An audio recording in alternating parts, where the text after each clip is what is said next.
Just remember that social media is a highlight reel. You have to I've be up had for deals where I blink and the deal's closed. I've had deals where I got dogged trying to get it closed, and eventually it did, and I'm like, it's not even worth the money I made. It was all apartment tours. Like, dude, I was slanging those things. That's an extra $120,000, and it's honestly, it's such easy work. You don't want to just take money from these landlords, because if they realize you're taking money, tenants aren't opening, you're losing the money, they fire you. When you're committed, you find a way. When you're interested, you find an excuse. You have to show your personal side. You can't be a robot. If you want to close, you can close. Yeah. I don't care what kind of client you get.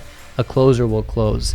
What's going on, everybody? I hope you're all having a beautiful day. And we are at podcast number 10 plus 2, number 12. We made it this far, Ben. Are you excited? We made it very far. Oh, crap. I told him your name. I'm supposed to let you introduce your name first. It's okay, bro. This is for the strangers who aren't on this podcast. My name is Karam Khalil, and we have with us Mr. Ben Wegman. And we are real estate agents and investors, and what we do is we talk to you guys about real estate and business and share with you deals that we've done and deals that we're working on. Sometimes why we have the podcast a week apart is we try to have new news every single week. So crazy deals, good deals, big deals, bad deals, dead deals, and then we come to you guys. We do what Conor McGregor says. We have a therapy session, and we just kind of share with you guys what we're going through. So if you guys enjoy that, hit that like button. And most importantly, those on Spotify, thank you for listening there. Those on YouTube, thank you for watching and listening. And make sure you share this with someone that you love. We just, by the way, congratulations. Let me shake your hand real quick. Yes. Past 2,000 subscribers. Woohoo! We don't have balloons for this one. We had balloons for the 1,000 subscriber. We may get balloons for the 5,000 subscribers, and then the 10,000 subscribers for sure balloons. Definitely. Right? You know, sorry to cut you off. When I think about 2,000 people, so I think my graduating class was like 1,300 people. Mm-hmm. That's like a ton of people. It's so much. I mean, 700 more than that. It's so when much. you think of it like that, you know, that's a lot of people. Sometimes you get caught up with the numbers online and looking at what others have, and you're like, it's just nothing really. But when you see and you think of it, it's a ton. Yeah. You know what I'm saying? So thank y'all. 2,000 of y'all, they would fill up a 10,000 square foot property. 2,000 of y'all just running around. I guess that's so, awesome. Yeah. Look, this is what Ben just said, lets you appreciate things in life, where you kind of scope deeper into it and realize that it's all a blessing, you know, and that's what you should do in life with business, family, and things that you just go through. Anyways, on this podcast, we got some epic stuff that we're going to share with you. I know that you wanted to talk about something to do with your business and how it came a full circle. Well, we're going to jump into that. Okay. Then I also have a agent that I'm going to talk negative about, and I know that he watches this podcast, and I'm not a negative person, but I'm going to talk negative about him because it's a lesson for all of those agents, new agents and current agents who are lazy. Are you going to hurt his feelings? More than likely, yeah. Oh, wow. Yeah. And this will be good. And it's okay because I'm a very, what do they call it? Confrontational person. So like if somebody confronts me on something, it fuels me to do better. Hopefully he's like that. And if he's not, he might cry. But after he finishes crying, he'll take what I shared with him, and hopefully it'll work out for him. And then also property in Lakewood Village, which is west of Little Elm. I usually get east and west wrong. In Dallas, Texas, how it was listed for $875,000. And I'm going to tell you guys what it went under contract for. I know exactly which one you're talking about. You do? Too. The modern looking one. Oh my God. Did it, Six-car garage. Did it officially sell? Or it's pending, but I dug deeper and deeper, and I'll explain about that. Cool. On how as an agent you should do that. And then you made a post that was so honestly powerful on Instagram. Yeah. We're going to talk about that post. So we're going to start off with this. Talk about how your business came around a full circle and kind of what you mean by that. Yeah, man. So as we talk about on pretty much every podcast now, our market is so crazy here. I'm sorry to cut you off. It's okay. On this podcast, we provide the 5-letter word. Value, baby. Value. That's what we make sure we provide. And then everybody who's just tuning in, the Discord below, make sure that you join it, and then now you can jump in. I'm sorry about that. No, you're good, bro. So we always talk about how like these homes are going for crazy prices. I mean, you're about to mention one. Yeah. And unfortunately, a lot of buyers are priced out of the market right now just Big because time. they can't afford to pay 50, 60, 100K over the ask price. So if people aren't buying right now, what are they doing? They're renting. They're renting. Yeah. And this just came to me as like a big revelation, like there are so many people that I'm missing out on. So I've completely built up a leasing division on my team now. Wow. So you're missing out on business-wise. Exactly. Yeah. Exactly. And rents are up too. So you're making more commission off of these rents now because the rates are higher. So what I've done is I've built a leasing division within my team. And Nice. so now if you follow me, you're going to be seeing a little bit more leasing content. I want to hit like the high rises, like the cool stuff. You posted a penthouse the other day. Yeah. Nice. $16,000 a month. Insane. Wild. It was a crazy unit. But yeah, man, I'm going to try and generate more business that way. That way I'm hitting buying, selling, and now leasing. And I'm getting everyone now. Yeah, people drop the leasing because they're like, it's small commissions and it's not something that they want to mess with. They want to hit the big numbers. $16,000 a month penthouse. Crazy. Let's say you lock somebody in on that. What's the commission on that? 100%? They pay 100%, so you make 16 grand. $16,000. Let me talk about a lease I just did that kind of made me realize this, and I was like, wow, I should be capitalizing more on this. When I first started in real estate, I did all leases, and so it's kind of cool, like kind of going back to my roots. But I had this girl who I went to college with, and she hit me up. She said that she wanted to get an apartment in Dallas. And, we go back. So I was like, yeah, like I'll help you out. I wasn't doing many leases, but I wanted to help her out. So I showed her. This is recent. Recent, yeah. This just happened. So I showed her this really cool building. It's called the Victor, a newer high-rise in Victory Park. We were there for 30 minutes. She loved the unit, $3,300 a month. They pay 125%. Ooh. So it's literally going to be $4,000 for like 30 minutes of work. And I was like, man, I need to like scale this. I need to do more of this because it's easy money. And like I said, I built a team that's going to help me out. So when I get leads, I'm going to send it to them. But if I can do a few of them personally as well, like if I can do 3 of those a month, you know what I mean? Just knock them out. Let's just say 10 grand a month. Easy. That's an extra $120,000, and it's honestly it's such easy work. And don't forget this: you helped her, you're gonna get a 4K commission, and when it comes to buy, you're there. Yeah, dude. Like that 30 minutes that I spent helping her get an apartment, like that pays my mortgage for the month. You know what I mean? 1,000,000%. So, yeah, 1,000,000%. Yeah, so I'm gonna, I love that. And you noticed that there's like a void and something that you should go harder on, and then you went at it and you built that division. Exactly, bro. Like I'm missing out on a whole segment of people that I should be going after, you know what I mean? Yeah. So, yeah. Well, some people say that they consider it the small money, and let me go get the $10,000 deal, $15,000, $20,000. Yeah. They get caught up, though. It's not about that. If you can do volume on leases, you're crushing it. Well, and that's why I built a whole other division, so I can still focus on all this other stuff. But now I'm capturing these people as well. Money that comes in. Yeah, man. I love it. For me personally, guys, I started in residential real estate. I was a residential realtor. I say that I really wasn't. So I was flipping houses before I became a realtor, but I was just house flipping. So I knew houses a lot more than anything else. Then for about a year and a half, I was doing residential as an agent. And then for me personally, I felt commercial was my route. So I shifted to that. But when COVID hit and commercial, I was doing mainly retail, got demolished. Tank Tom. It was unbelievable. Tenants were just backing out. I was calling landlords back to back, telling them what's going on, telling them that they would just lost a couple tenants. And it was tough to make any money. And then landlords were getting stiff on how they're going to pay your commission because they didn't know if the tenant's going to open or not. And they were going to lose money. And you as an agent, you don't want to just take money from these landlords because if they realize you're taking money, tenants aren't opening, you're losing the money, they fire you. Yeah. They get too much pressure. Right. So I had to figure out what am I going to do.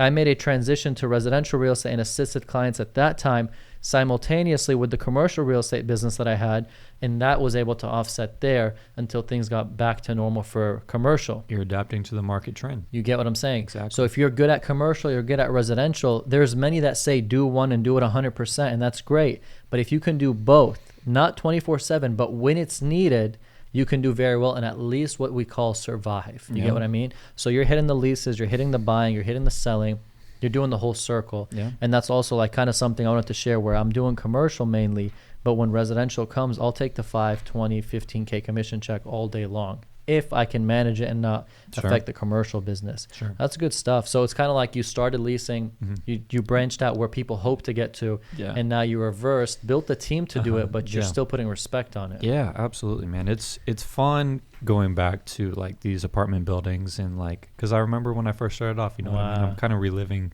You were doing the tours moments. And all that too? Dude, when I first started out, I talked about this in one of the podcasts, but I'll mention it again because I think it's important. Yeah. So this is when I had my own apartment, and I didn't have a dog or anything. Like, I had no responsibility. Yeah. Dude, I was out like from the morning till like 8 p.m. just like grind in, like touring all these apartments and stuff. Yeah. So yeah, it's fun to kind of go back to that a little bit and to build a team. Were that you helps doing with content on that too. stuff all the time? Yeah, on all the the time. tours. Nice. Yeah, it was all apartment tours. Like, dude, I was slanging those things. Wow. Yeah, it was fun. Those people who you help lease, they end up some of them becoming buyers. Exactly. Yeah, Nice. that's essentially how I built my whole business. That's huge. Yeah. I love that. Yeah. That's huge, guys. So whenever you're doing real estate, don't get picky on trying to make the bigger checks. Open up your eyes and pay attention to smaller checks can also lead to bigger checks. And sometimes small checks aren't bad checks. Absolutely. Right? Yeah. Sometimes when you make big money, you start to look at that and say it's not worth my time. But you can pick and choose that. So that's good. So I'm going to transition into the guy, the agent, who I gave him a lead. And when you give somebody a lead, you pray that they convert the lead, not because you want your pennies, literally your 10, 20% referral. I didn't even ask for that, but you hope they convert it because you have a serious buyer and you want to make sure the buyer's taken care of and you refer them to someone you know. So it's a VA buyer, 0% down, doesn't want to waive appraisal, wants like a 2-day inspection period. You can't even waive an appraisal as a VA. Like FHA as well, yeah. But like waive it in the sense of, you can verbally waive it. So you tell the seller that, hey, I understand it may not happen. It won't be like in writing, but it won't be in writing, but you can be like, I understand. We understand if the time comes, we'll accept to pay more. Yeah. But anyways, he wasn't willing to do any of that. And he sends 2 offers. And this guy's serious. The house is for 300. He puts 350. House is for 300. He puts 330. Yeah. So he's not like putting 300. He understands the market. Sure. But his terms aren't the strongest. Plus it's VA. So you got to work harder. Yeah. What does he do? He puts in 1-2 offers, and then I'm checking in. How are things going? He goes, man, this guy is not being flexible. You need to talk to him. He's not waiving appraisal. He's not doing inspection periods too long. He's doing them too long. He's not putting any money down. Let him put some money out of pocket. I'm like, the guy is doing a VA loan because he wants 0% down. Why are you trying to convince him to put money down? Yeah. That's what he wants. Yeah. Keep sending offers. You're going to get something. Yeah. Right? One will stick. Yeah. Will stick. I just signed a deal a month ago for a residential offer on a house that didn't have an appraisal waiver, and it was a conventional loan. So just because you don't waive appraisal doesn't mean you won't win in certain homes. Yeah. Anyways, he's like, I want you to take it back. Damn. Imagine. Wow. And I told him this. I was like, I'm going to take it back. I'm going to close the deal with him. I'm going to show you how bad you are. Wow. Because he literally was being the laziest agent I can ever see. Bro, who I thought he was a hustler. Yeah. And he watches this, and more than likely he'll be watching this, and he knows that I love him. But how can you be that lazy? Gotta keep it real, I guess. How can you be that lazy to not put in 10 offers? You put 2. And this is a commission check of 300. Let's just say it's gonna be about like an $8,000-9,000 commission check. Black and white. Focus on it for a week and make $8-9 grand. How the hell do you not do that? Let me add to your point. I remember last year I had 3 buyers that, man, it was just taking forever. Like we probably did 20 offers, like with each set, with each buyer. But we eventually made it happen. You know what I mean? It's going to take time and it's a lot of work. And you have to be up for it. I've had deals where I blink and the deal's closed. I've had deals where I got dogged trying to get it closed, and eventually it did. And I'm like, it's not even worth the money I made. Yeah. But you still do them. Yeah. But what I'm getting at is like we had to try 20 times. I had 3 individual buyers that were all like this. We had to try at least 20 offers, and we eventually made it happen. But you have to know that going into this, like the market is crazy. Yeah, like, it's unbelievable. You have to put in the work. And the client knows it's crazy. Yeah. So if you let them know, like again, what we talked about, you have to prep them beforehand. Like, hey, it's gonna that's everything. So the client calls me and he goes, the guy that you referred me to wants me to put 350, and he's being very pushy, and I just want to do 330, and the house is for 300, and I don't feel comfortable. Yeah. Guys, as a new agent or as an experienced agent, when you're talking to a client and you want them to put 50 grand over ask, be nice about it. Don't be so pushy. Don't be like, this is the new market. This is what you have to do. If you want to win, this is what you're going to need to do. And if you don't, we're not going to win. The guy called me almost like venting to me, like he's so rude. Yeah. Why is he pushing on me 350 and I don't want to do that? Yeah, it's all about education. You know what I'm saying? It's about like not trying to just close a deal. I felt like he was just trying to close the deal versus care about the person who's buying. Yeah. You know what the easiest thing to do is? Find the home in the neighborhood that they want to put an offer on. Find like 3 comps of a similar home, and then show your buyer like, hey, this one sold for X amount over, this one sold, so that way they can see like a trend of what things are going over. 100%. That's the easiest way to to do it is show them 100%. like real numbers. And when they see that, they're gonna be like, it makes Exactly. sense. You can't argue with like real numbers. So my advice to those who are new agents or experienced agents is what this guy did was he took the lazier route in a market that's brutal. VA being one of the weakest loans that you can get, and I understand that. It's sad, but because those are our veterans. It's sad, yeah, but you can still convert. But he didn't want to put in the work. Yeah. If you don't want to put in the work and you don't think 8-9 grand is worth your time, you're in the wrong business. Dude, we converted Vanessa on my team and I. We converted an awesome home that was a VA loan. Like Really? awesome home. It was on an acre. Had like a really cool pool. Like the pool itself was probably like 150 grand. Nice. Like it was decked out, bro. But Wow. it was a VA deal, and we made it work. So Good again, job. to add to your point, like you just gotta put in the work, man. VA, FHA, conventional, cash, owner finance, seller finance, smart strategic finance. If you want to close, you can close. Yeah. I don't care what kind of client you get. A closer will close. Yeah. So I'm mad at you. He knows who he is. That was a horrible move you did. I'm going to close the deal, hopefully, and I'm going to show him it's under contract and let him feel bad because I like to mentor like that. Yeah. I'm a rude mentor. Well, I mean. But that's just how it is. Now, check this out. We're going to transition to client reached out to me. Okay. I love this house, man. Sends me a text, sends me the link. I open it. It's in Lakewood Village, west of Little Elm, the one that you know about. Yep. $875,000 home. Gorgeous, about 4,500 square feet, 6-car garage. Beautiful. And it was exactly on 1 acre from what they marketed. And I think it had a pool in the backyard. Anyways, I was like $875. That home was priced really well. But for a reason, though, which you'll get at. Yeah, and I'm like, this is fake, Yeah. but maybe Lakewood Village isn't booming. Maybe it's not the area. I Google map it, gorgeous area. Yeah. Big houses, big lots. Right by the lake. Right by. So so he's tripped out, I'm tripped out, and it's already under contract, pending, not even active contract, inspection time, pending. I tell him, I'm like, okay, it's under contract, it's pending, because he was like, I'm thinking of seeing it tomorrow with you. Gotcha. And I'm like, it's pending. Yeah. Which I hate. We can't see it. Hate when that happens. And tell the audience what pending means. Pending means basically they sign a contract with the sellers, and if they don't do an inspection period, they go straight to pending, which is they essentially are ready to go to close once the loan offers them approval on what they're trying to get. Yeah. If you go in AOC, which is active option contract, you're doing an inspection period. Inspection period means you can still negotiate within the 3, 4, 5, 6 days or however long you did it. And then pending is after that. Pending is right after that. I just explain pending as the step right before closing. Nice. Yeah, just to sum it up. It is. That's a lot easier. Yeah. Thank you. Yeah, I keep it simple, man. Pending is a step before closing. Yes. There you go, baby. I went in more detail. Love it. So anyways, it's pending. So what does an agent do? He says, client, it's pending. Guys, we're trying to give you guys the value that we try to give. You're going to tell your client, it's pending. Sorry, can't do nothing about it. Yeah. What does the beast Karam do? What does he do? Karam's like, it's pending. We can't see it. But I then call the agent. I say, hey, what's going on? Client loves the home. What's going on with this home? Is it moving to closing? Is it about to close? Is it not? We had a ton of offers, man. We even got an executed backup. Oh, wow. So I got more value. So I didn't just go to my client and say it's pending. I did in the beginning. Then I came back to him a day later. It's pending, executed backup, multiple offers, way over the $875,000.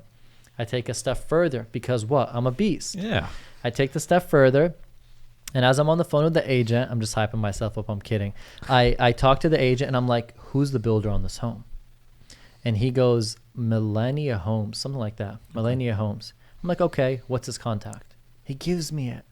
Pretty cool agent. Yeah. He gave me the builder's info, his name and his number. What do? I call the builder. Hey, what's going on? You built a house in 123 Lakewood Village.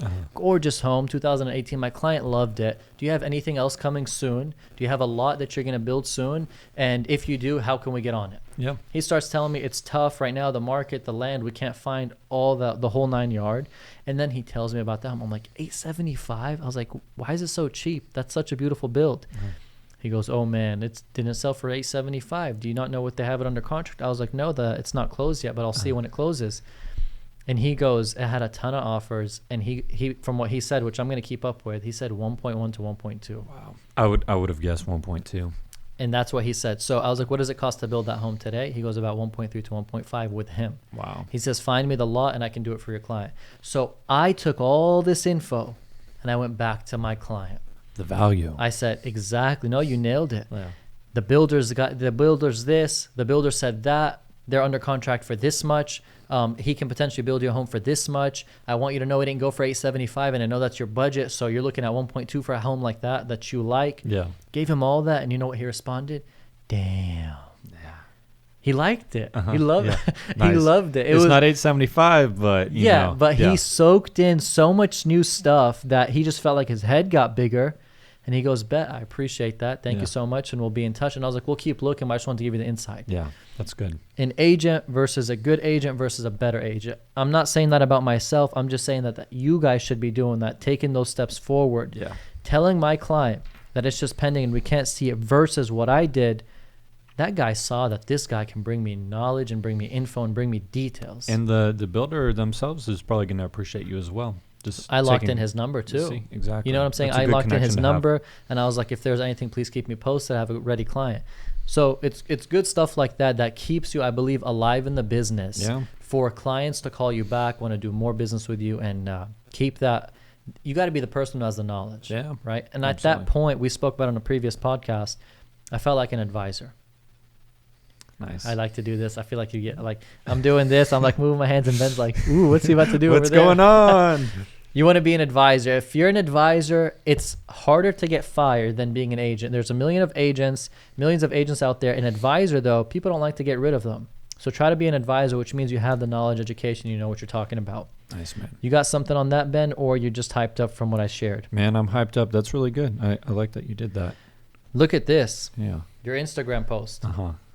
Ben made an You really liked that, I really did, yeah, bro. I'm glad you liked it. It resonated with me, and I saw that literally before this podcast. Uh-huh. And I really liked it because it was so true. So Ben made a post on Instagram. Follow him on Instagram at Ben Wegman, 2 N's. Sling. Hopefully Jesse can do that for us. Hopefully he'll add it. And then he posted on there. It's a quote with meaning behind it, but it's a lengthy one. So it's called, the title is Committed versus Interested. Okay.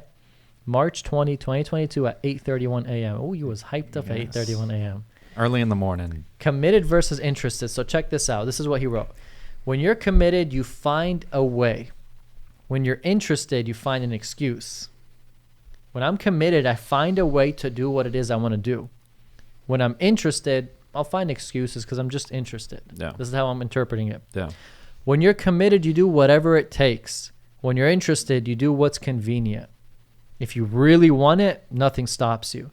If you're just interested, if it's convenient, I'll swing by Starbucks and grab a drink. Dude, I just love that you love this. I love that you're reading it line by line. Yeah, this is so glad powerful. it resonated with you. 100%. When you're committed, you do it consistently. When you're interested, you do it occasionally. You love it. You're committed. You go at it every single day, just like the gym. You're consistent, right? When you're interested, I'm interested in going to the gym so I can get swole. I'll do it occasionally because I'm just interested. Yeah. But my mind's not committed. When you're committed, you take accountability. When you're interested, you point fingers and shift blame. Wow. Which is what a lot of people do. That is huge. A lot of people our age. Wow. When you're committed, you take accountability. When you're interested, you point fingers and shift blame. Yeah. Accountability is the biggest one. I always loved being self-employed, whether it's a real estate agent, whether it's anything, because I was never able to look left or right, north or south. It was, I'm the problem. Yeah. My personality fuels off of knowing that I made the mistake, I live up to it, and that's my fault. And when you talk about shifting blame and fingers and all that, what's easier to get out of a failure or something that you did wrong when you can just point at Ben? Yeah. Just be like, Ben did it. It's his fault. Yeah. And I just sit back and chill. There's nothing easier than that. Yeah. So I love that post that you made because it makes you realize that you have to be committed to be the best. Yeah. And if you're interested, you're just going to occasionally do these things. You're going to be a part of the crowd. You're just a part of the crowd. You're just interested. Yeah. When you're committed, though, you want it. Yeah. You'll do anything to get it. 100%. You're going to go at it every single day. Yeah. So the question I ask all of you who are watching this podcast, are you committed to what you do? Or are you just interested? Wow. Do you just feel like, I like to do this, or I heard about it, or I want to get into it, or that's what I want to do, and that's what I'm going to go 100% in? Because I'll tell you this without him even saying it. Ben is committed. He knows this is what he wants. This is what he wants to get. This is what he wants to do every single day. Now, does he not have bad days or demotivating days? Yeah, he does. I had a bad one a couple days ago. He had a bad one a couple days ago.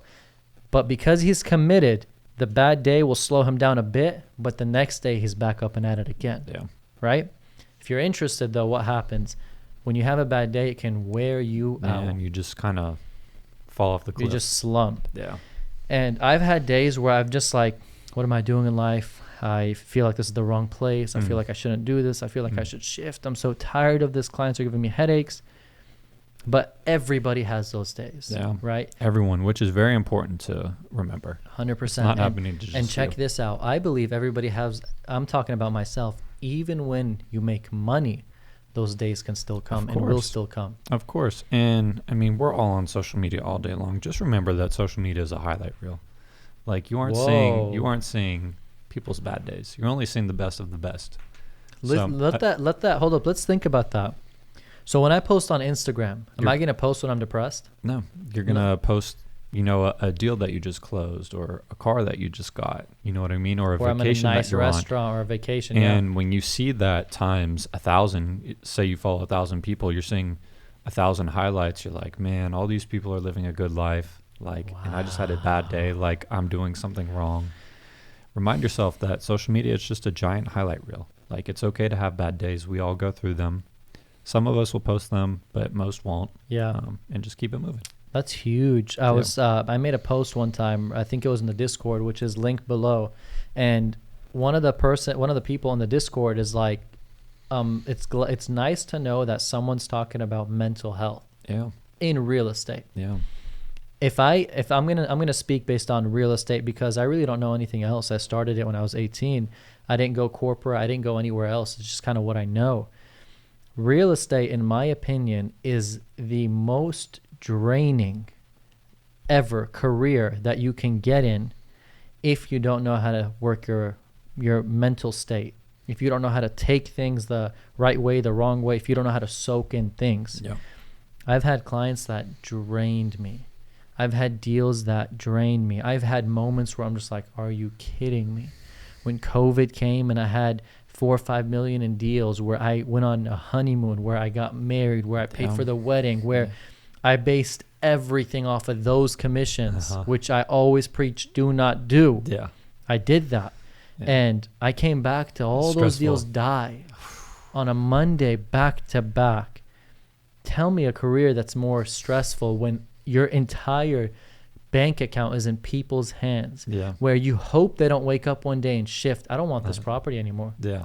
Where you hope that the husband or the wife or the kids say, we don't want here. We don't want this house. We don't want this pool. We don't want this location. Yeah. Anything can go wrong, where we have inspectors, appraisers, lenders, emotions, buyers, sellers, deaths. I've had a deal where someone just randomly died in the middle of the deal and the deal died because you got to go to probate and court and all that.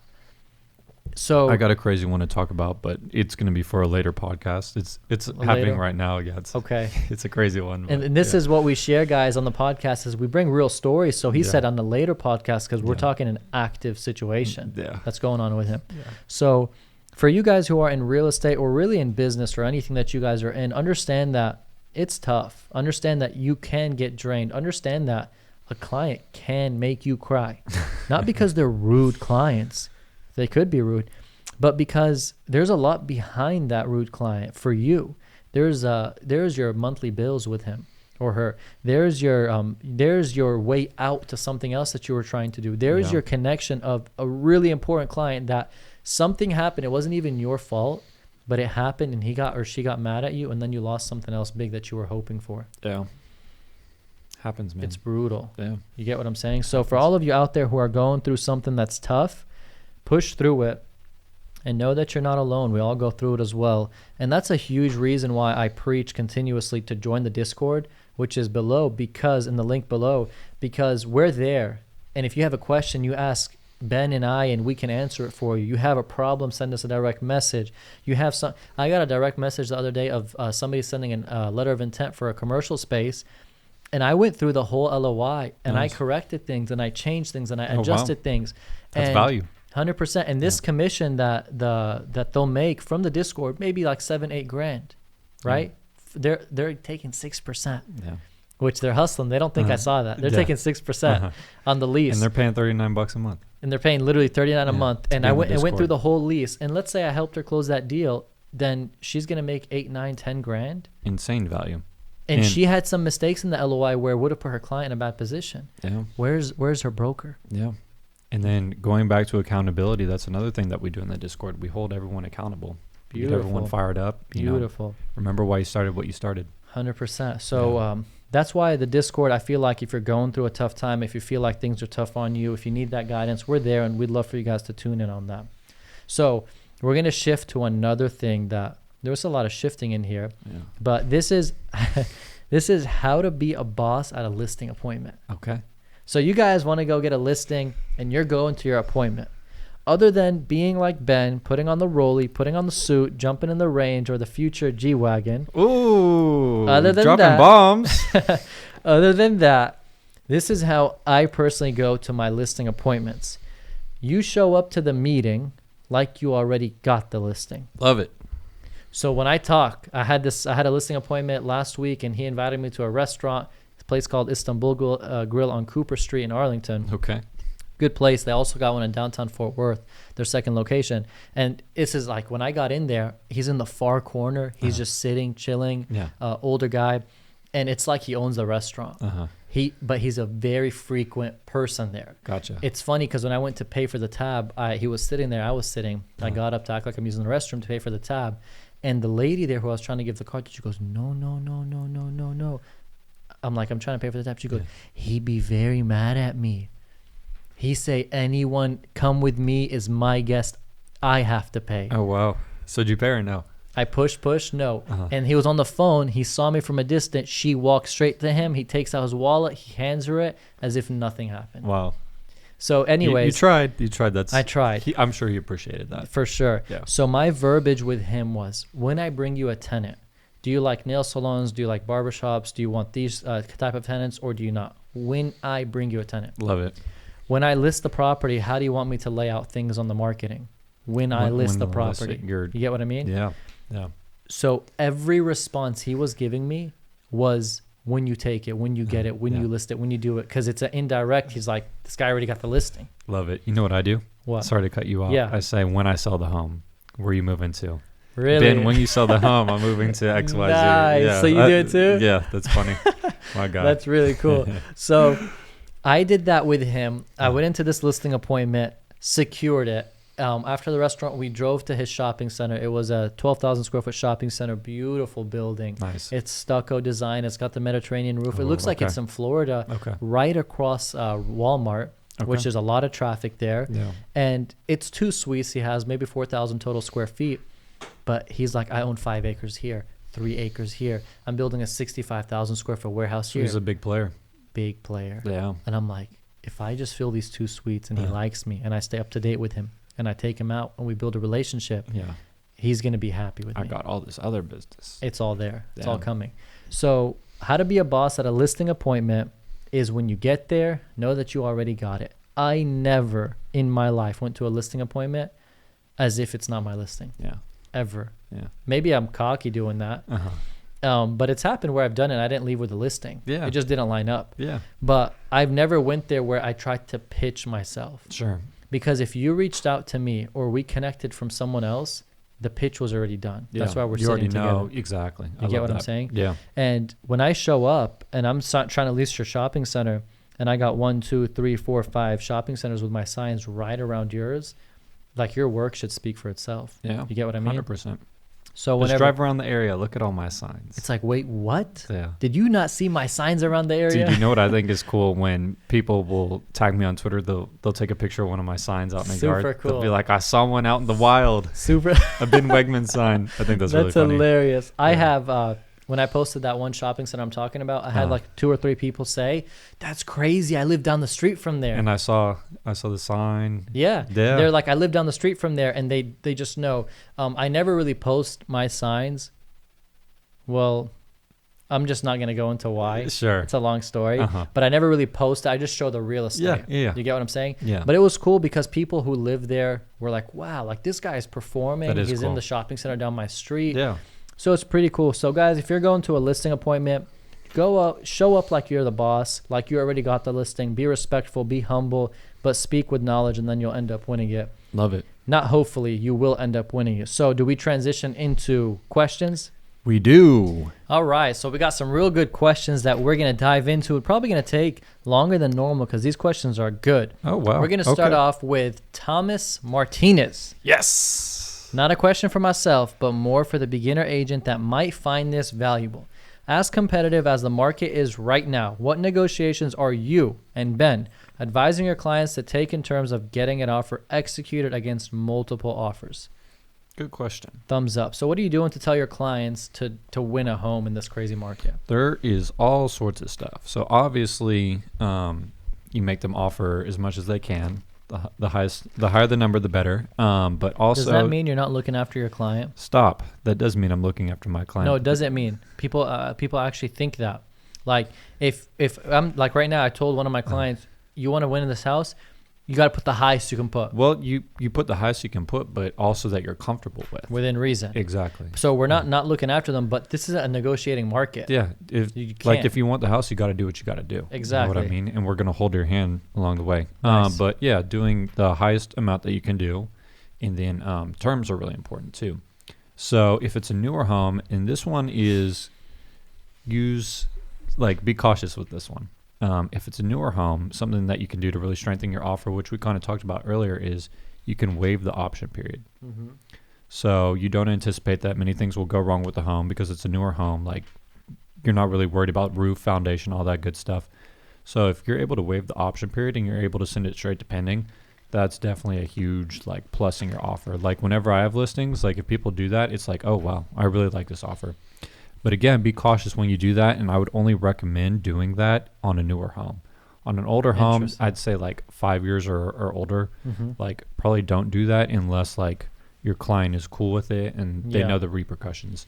So doing that, handwritten letters, that's good. But we'll go back to terms. So title policy, that's generally the biggest closing cost. So if you get your buyer to cover that, that's really good for the seller, and it'll make your offer stronger. Yeah. Closing as quickly as possible if the sellers want to close, quickly. And then what's called a leaseback. So those are really popular right now. And what a leaseback is so if you're listing a property and you're the seller and you're asking for a leaseback, what that means is you're going to close on the property about 30 days from the time that an offer is accepted. Mm-hmm. You'll get your money, but then you can continue to live in the home.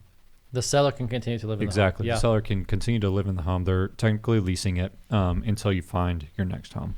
Sellers like that because there's no options right now, so they need some more time. Exactly, to move into their next home. So that's popular right now too. I love it. So inspections on homes, the reason why it's so powerful is if you don't do an inspection on a home and it goes straight to pending, you have no option period, which means that your earnest money almost essentially gets hard. It's guaranteed. Right? Yeah. And what that means is if you put a $5,000 earnest money, this is why sellers like that when you have no option, because they get confidence. You put $5,000 on the table, 10 grand, 3 grand, whatever your earnest is.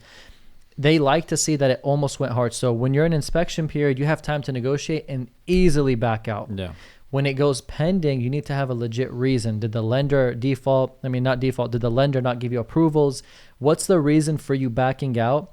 And if you don't have a lender contingency, there's almost no way for you to back out without losing your earnest. So when the inspection period isn't there anymore and you're straight to pending, it's harder for you to back out with the risk of losing earnest. That's why it's so big that if you don't think that you need to inspect, don't inspect.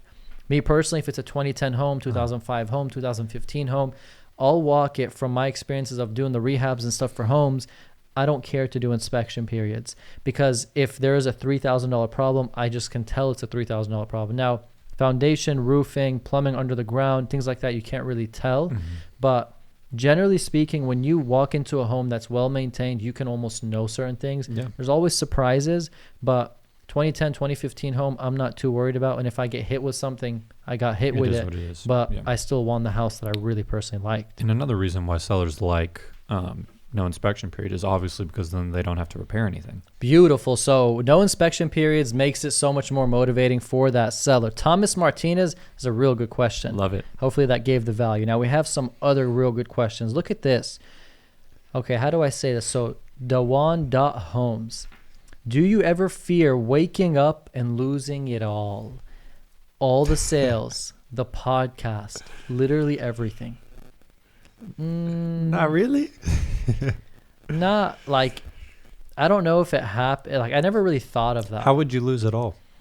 I actually have, that's a good question. I've actually had some fears. You can lose it all, Ben. Like, so when you're real active in, say, the investing aspect, you can get massive lawsuits. You can do massive bad deals. You can have issues that get you backdated for a couple of years of things. I'm just out here slanging homes. I'm not investing. So let's just assume that just in general, do you ever have fears of losing the business, the podcast? I like how you put the podcast. No. Literally everything, or nah? You just do your thing? I just do my thing. Yeah. For me, I've had those fears at times, not because I'm like, oh my God, I can't get it back, or oh my God, I don't want to go to zero. But I've had those because when you get active in a lot of things, there's a lot more liability, of course. Okay. So that's a good one. Yeah. Okay, so check this out. Giovanni_realtor. I'm a new agent, not the most extroverted. How could I gain more real estate knowledge? He's not too extroverted. He wants to gain real estate knowledge. You don't really, so being extroverted or introverted, being introverted, you're like more shy to go out to people and to talk to many people is what I assume, versus extroverted, you're okay with that. But you can still be introverted and talk to people in your brokerage, like one or two people that you may feel comfortable with who are good. Yeah. You know what I'm saying? Yeah, definitely. Gaining more knowledge is by doing more deals, by helping more people, by being around more people. Experience yeah, too. Actually doing stuff. Yeah. Actually doing stuff. What will help what will help with with him being what's the word? Extroverted, introverted? Extroverted, yeah, extroverted. What will help with him being extroverted? He should do open houses. Just get in front of a bunch of people. And but he's gonna be so nervous when that door opens. They come in one by one. They trickle in, and like you may you may be a little bit nervous with the first one. Yeah. But then you're like, okay, I'm getting the hang of this. You know what I mean? I like that, and it's more slow pace. Yeah, you can ease into it.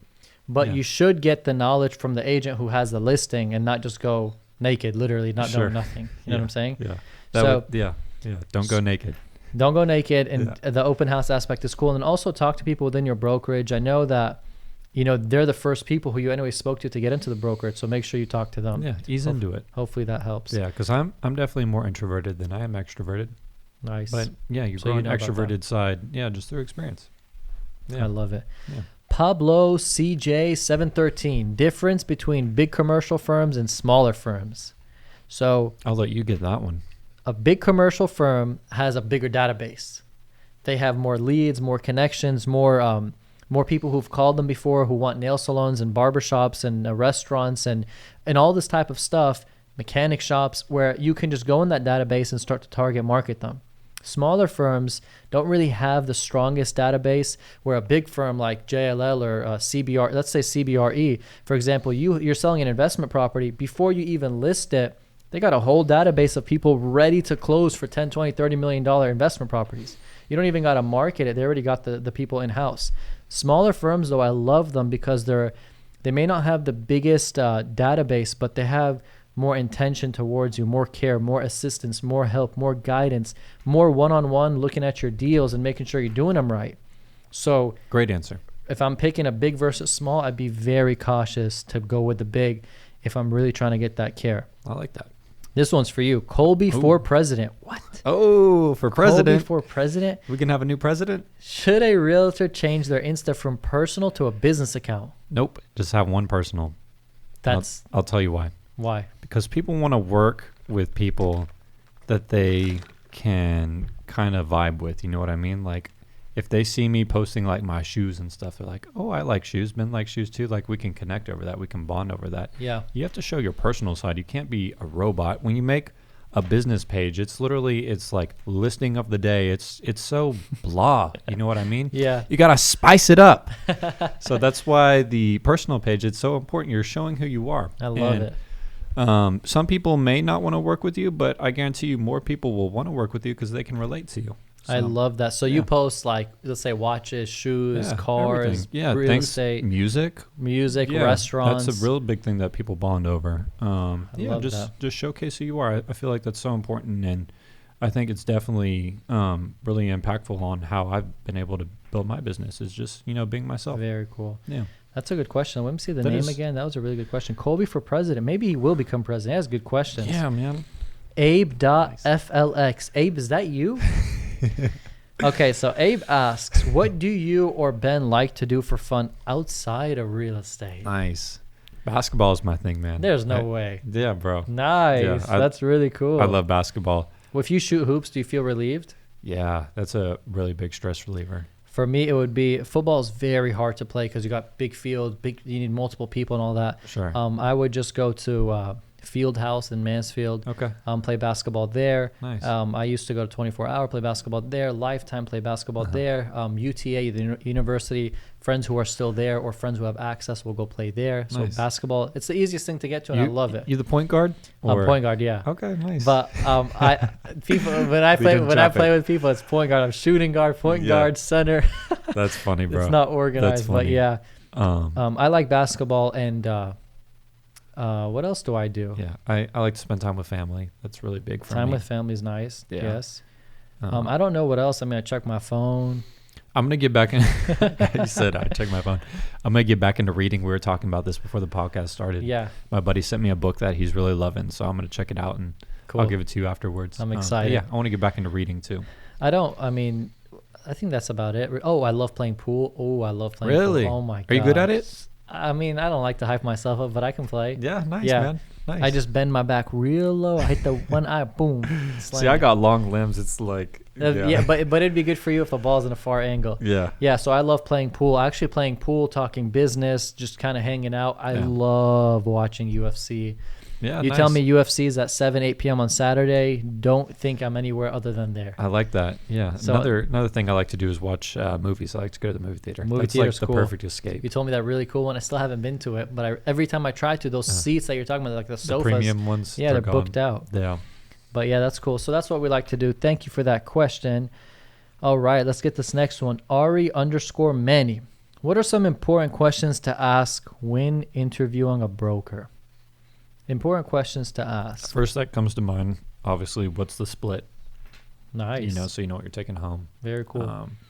And if the split is high, where they're taking 50%, then ask, what's your training? Yeah. Why are you taking so much money? The next one, yeah. What kind of training do you do for new agents? Which is honestly probably the most important one. Yeah. Just because, and I think that if you went with what's your split, your next question's where's that money going? Like, what do you provide me? Yeah. For example, I know brokerages that cover your LoopNet and CoStar expenses, $300-400 a month in commercial real estate. Dude, I have a buddy. I don't know the exact split, but I know it's like pretty crazy. But he's like, okay, so he works at this brokerage, and I think it's like 60-40, where the broker takes 60. But he's like, but they pay for all the marketing. Yeah.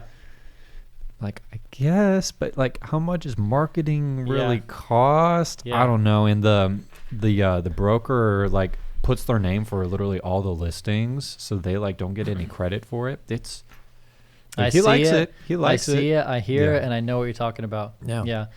So for example, some brokers, they cover the signs. Like commercial signs are $900 a piece. Yeah. Right now, I have 25 listings. Let's just do 20 times 900 listings. 20 grand. I have a great split, and my brokerage covers the signs. Yeah, but we're talking $900 versus residential signs. Very big difference.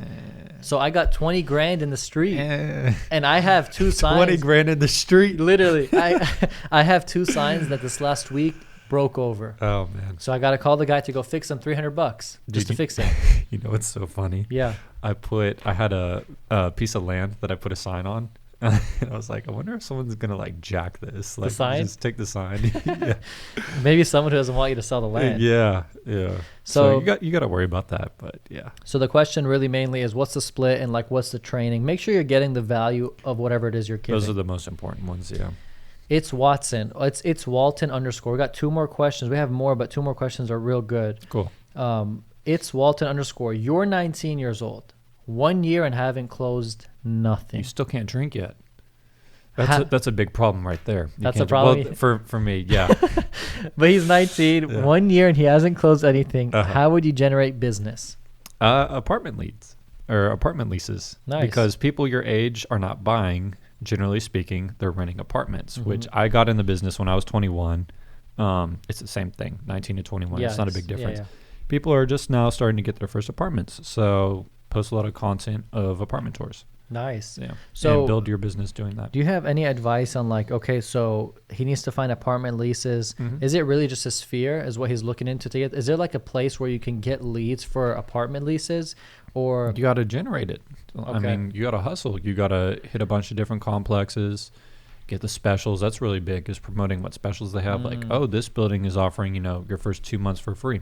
that's huge. Yeah, that is huge because a lot of people are like, ooh, 2 months free. Yeah, I that's like huge. that. So marketing, getting the specials on it, maybe getting familiar with the people in those towers where they're cool with you, where they may send somebody who walks in. I don't know. Exactly. Yeah, we Just have a kinda good being out realtor. there. Yeah, absolutely. Yeah, Nice. I like that. Yeah. Hopefully that helps you. It's Focus on apartments. let me give him something too. You're 19, 1 year, haven't closed anything. How would you generate more business? If it's been 1 year and you haven't generated anything, I would reconsider who you're with or who you're around. What's the brokerage? What's your team? What's your day looking like? Why haven't you closed anything for that entire year? And I would question, are you getting guided enough? Do you have any opportunity with somebody in the brokerage?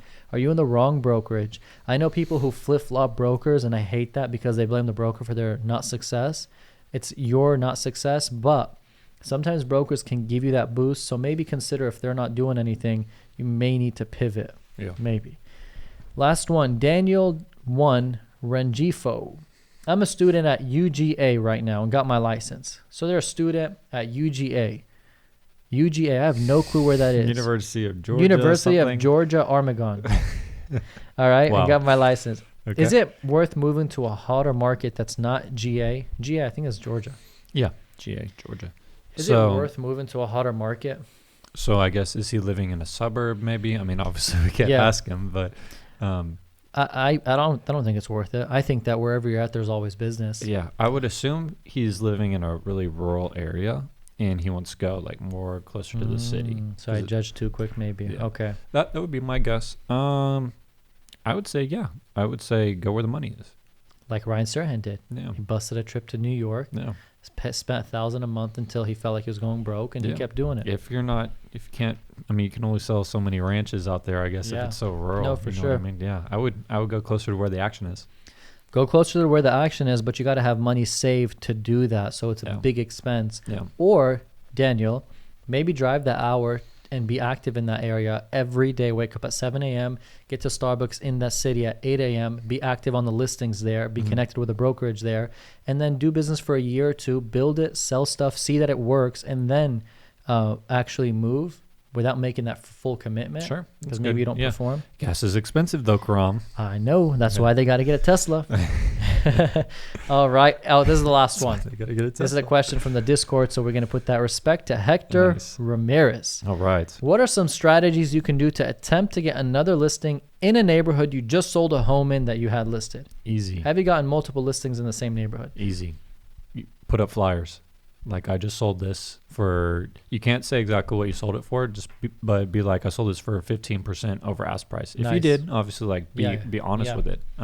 I just sold your neighbor's home. Exactly, but put flyers everywhere. And we talked about this in the last I like podcast, that. but it's a numbers game. So if you put up, 2,000 flyers, maybe one person will hit you up. But, I mean, that's one person that you didn't have. So Hector, it's like, I just sold your neighbor's home. Your home's appreciated. Your home's more expensive now. We Yeah. can now comp your home to that property I just hype sold. it up. Hype it up.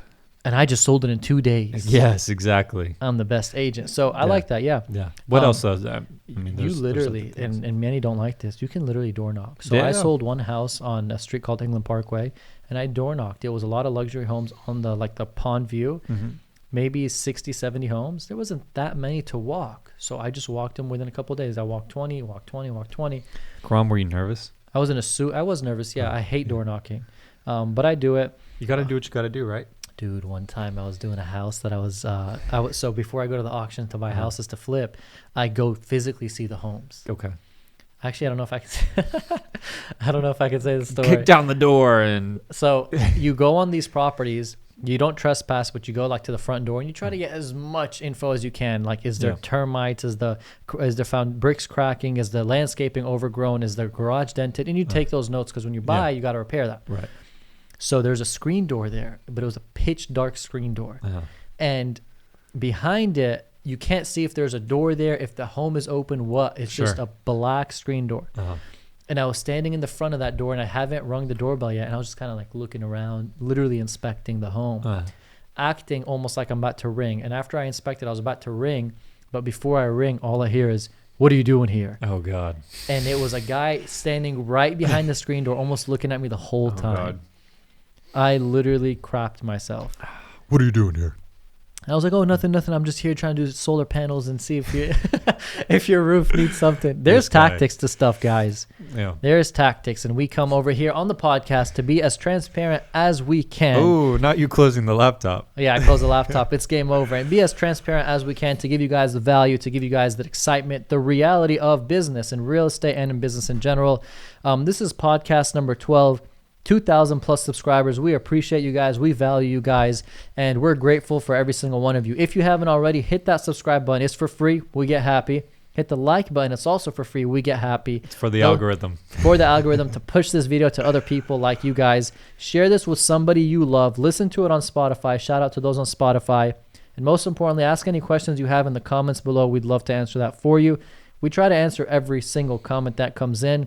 And if we don't answer it for you, let us know we didn't answer it, and I promise we'll answer it for you. Ben, you got anything for them? No, I love that. That was a perfect way to end it. We're good at responding to everyone's comments. Every comment. We have to do it. We want to give you guys, I mean, some people come because they ask a question off of the podcast question. Yeah. Or like the answers that we give. So we want to make sure that we kind of answer everything. And oh my God, there's a huge shout out to the Discord. Once a month, we go live for 1 hour every Monday, first of the month at 7 p.m. Central Standard Time. It's going to be me, Ben, and then also Brent, which you'll get to know on the live Zoom call, where we literally go live for an hour and you just shoot questions at us. We might be driving in the car. We might be at home. We might be in a meeting, but we show up and we get on that Zoom call. I will not be driving. You won't be driving? Yeah. So, guys, that's exciting. Join the Discord below. It's affordable, and you'll get your value out of it. I promise you. Definitely. Anyways, guys, podcast number 12. Thank you all so much for watching. We appreciate you. We value you guys, and we love you all. But for right now, me and Ben, we're both out. Peace. My guy. Good stuff. Boom.